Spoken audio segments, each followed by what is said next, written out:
1 जून media झूठे exit poll release करती है।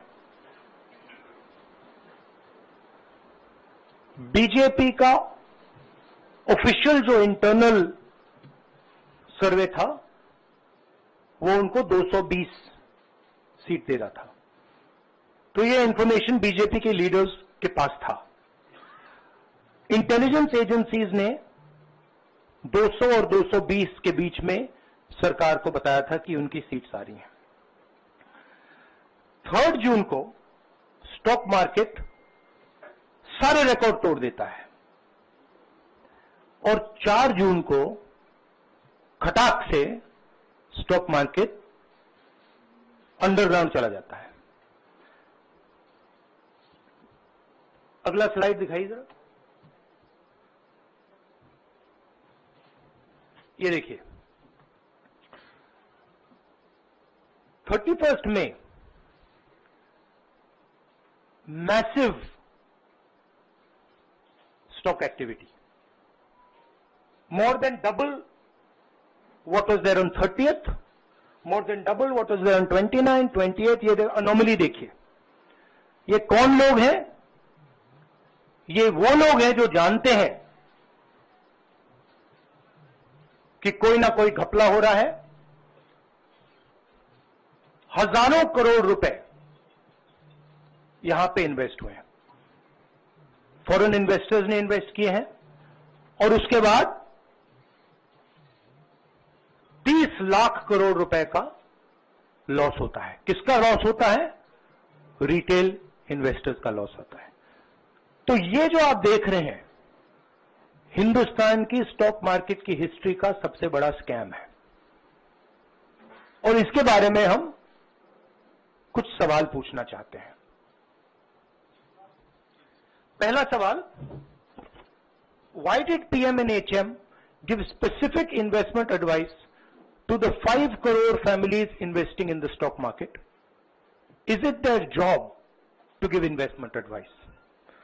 Second, why both interviews were given to the same media house owned by the same business group which is also under SEBI investigation for manipulating stock market?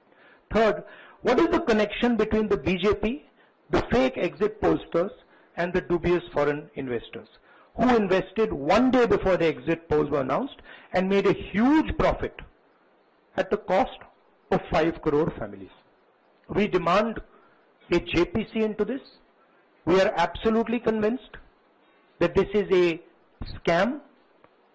Somebody has made thousands of crores of rupees at the cost of Indian retail investors, and the Prime Minister and the Home Minister have given an indication